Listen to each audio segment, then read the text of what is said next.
And the first question I had, let's see if I can pull up the correct verse, is Genesis 7:19 that says, "The waters prevailed so mightily on the earth that all the high mountains under the whole heaven were covered."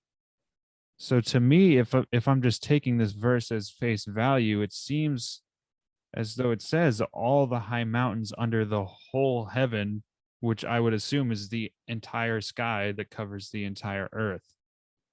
So what would you do with a passage like that that seems to just it just seems to almost obviously say the whole earth was flooded?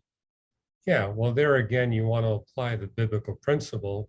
Before you draw a conclusion based on a single verse, you need to understand the context of everything else the Bible says about the flood. And you only need to turn the page to chapter 8, because in chapter 8, we got the waters receding. And in chapter 8, verse 5, you got Noah on top of the ark, and he now can see the distant hills. And it's important to realize in biblical Hebrew, the word for mountain is the same word for hill. Hmm. It says all the highest mountains. That can be equally translated all the elevated hills. So we're not necessarily claiming Mount Everest when you look at Genesis 7:19.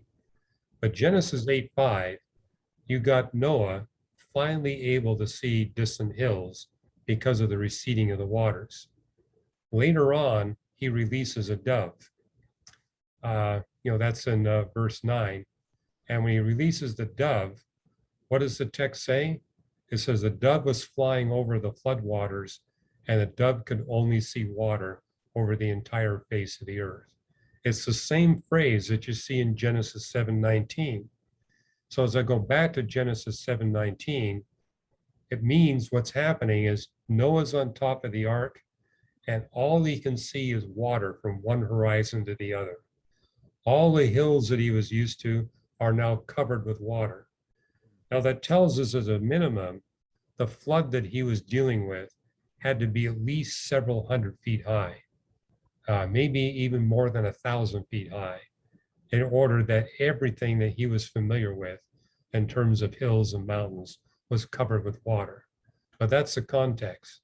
From one horizon to the other, all he could see was water.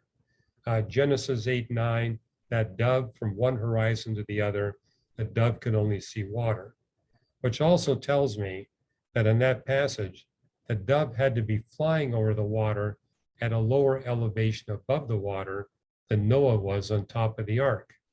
But one thing I've done in my book, Navigating Genesis, is make the point. If you're just 20 feet higher, your horizon is more than twice as far away. It's the principle of the crow's nest. You have a sailing ship, and you put a sailor on a high mast in a crow's nest, and he may be only 30 feet higher or 20 feet higher than the captain, but he's going to be able to see at least twice as far away as a captain can on the deck of the ship. And so, in fact, even 6 feet of height advantage makes a tremendous difference on how far away you can see. So I think that's how we're to interpret this. Moreover, I've run into global flood theologians that say, we think the flood must be global because of the frequent use of the Hebrew word eres for the earth. And the word eres can mean the entire surface of the earth, or it can mean part of the surface of the earth. But they made the argument. I was in a weekend-long debate on this subject of the flood. And there was these three theologians who are all proponents of a global flood model. Each of them spoke for an hour, and I had about 40 minutes to respond to their three messages. But one of those theologians made the point, there are Hebrew words, biblical Hebrew words, that are translated as earth that can never refer to the whole earth. And he gave examples. And he says, notice, none of those words show up in Genesis 6, 7, or 8. If God meant the flood to be not global, why didn't he not use one of those Hebrew words that cannot ever refer to the entire surface of the earth. Well, one of the words he mentioned was the Hebrew word karabah. So I actually checked up on them and went through the Hebrew there, and I said, wait a minute, you misspoke. The word karabah shows up in Genesis chapter 8. So the very fact that we see a word in Genesis chapter 8 for the world that was flooded, that he himself admitted never could be used for the entire surface of the earth, I think is another argument in favor. It's a worldwide flood, but it's the world of humanity, not the world of the entire surface of the earth. Because after all, God does not waste his miracles. His miracles are always constrained to the purpose he wants to achieve.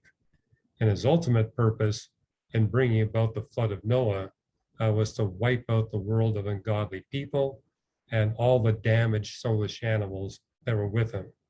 And for that, he doesn't need to wipe out Greenland and Antarctica.